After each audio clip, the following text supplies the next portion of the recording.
What is worse, wackiness or hypocrisy? Okay, before we get into the nitty-gritty of the video, let me get one thing out of the way right away. I have been a bit slower with videos in the last few months and this could be one of the last videos I make, or maybe having a break, I don't know yet. The problem is I'm in a bit of a weird place right now, in a weird state of mind. Well, I'll talk about this in the end of the video. It will make much more sense then. Alright, so recently I was in a discussion with Islamic Response. A person who, as the name could suggest, doesn't agree with me on divine anything. He keeps claiming that his God is perfect and that he has the answers to everything as well. So I put this guy in front of a real world scenario that goes like this. Imagine you're in the midst of World War II. The Germans have just invaded your country. Luckily, you have access to a modest amount of food, which most people in your neighborhood do not have. They starve. The people who are especially hit by this are the people hiding in the basement at your neighbor's house, who tries to find a way to smuggle them out of the country unseen by the Nazis, but who can hardly feed his own family, never mind them. You know that your and your neighbor's house are connected through a shaft that goes through several houses straight from under the roof. And that these shafts are just big enough to have your young daughter sneak through with the basket. However, they would not be big enough for you. And the other problem is that you also know that these shafts very often are policed by Nazis, and that if your daughter was caught, she would not come back. What would your perfect God tell you to do? Risk the life of your daughter? Or let the neighbor starve?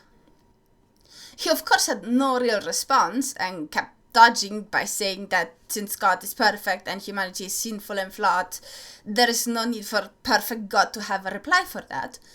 But that really didn't satisfy me.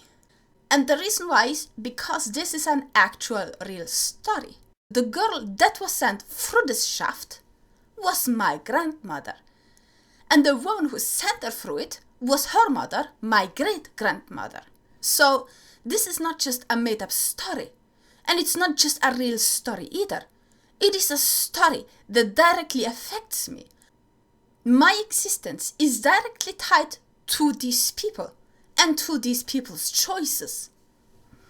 And while I could end it here and say that if your God can't find a solution for this sinister dilemma that they were in, then what good is your God in the first place? But the story doesn't really end here. And I would do you a disservice if I would just stop here. You see, because of what happened to my grandmother, my family has a very, very rigid principle in the family that they would be very upset to ever break. And that principle goes like this. Don't ever bow to tyranny. It makes sense considering the life that they lived and the choices that they made. And until not so long ago, it seemed like a no-brainer. It was merely a principle in the back of our heads that we were really proud of. But then, the country where my mother lives in started to demand a certain, let's say, prick or biweekly testing, or she would lose her job.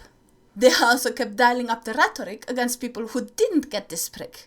And unfortunately, it happened to be that my mother can't even get this sort of prick because of a health condition that makes a lot of medication, including these kind of pricks, potentially deadly to her. But even if this was not the case, she wouldn't have taken it anyway. Because, well, as she would put it, if I bow and do as I'm told by a government that I find abusive to part of its people, just for not wanting to get the shot, then I would get 2 juicy slaps from my mom and grandma at the pearly gate and be sent straight back down. She is not overly religious, but the sentiment is very strong. She obviously has a very high reverence for her mother and great-mother, who in her eyes and in mine are heroes. And as much as I think the shot is fine and that it is mitigating the effects and all and is very helpful for people who have issues, I can completely understand her position. It might not be scientific, but it's not wrong. And here I am in a province that was held hostage until enough people took the prick, regardless of how low the case number of the sick people would be. And then they had people without the prick barred from going to restaurants, bars, and anything that is warm enough to not make you freeze in these cold winters that we have. And then the government decided that if you not have the prick, regardless of your health state, you are not allowed to see anyone else. Not your friend, not your neighbor, not your mother, no one outside of your own four walls. And I was sitting here, well aware that I have a channel that debunks woo-woo, and that to me this kind of prick should have been a non sequitur when looking at the data. But at the same time, I kept on thinking about what my mother told me and what my grandmother told me. Do not bow to tyranny. And that put me between a rock and a hard place. One choice would have been... One choice would have made me a hypocrite, and the other an unprincipled coward. This dilemma really ripped into me, and at the end of the day, it made me realize one thing, that after 10 years of making YouTube videos and enjoying the hell out of it, I have to ask myself if I am truly the kind of person who can give you good advice as to how to think.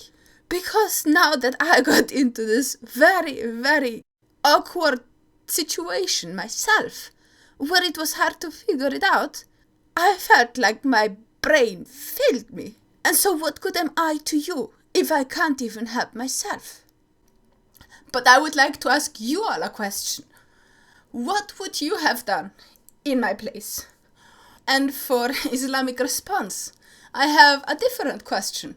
If there was a perfect, all-knowing, godly being, but it was just too perfect to have an answer for us, then why would we bother to even listen to it in the first place?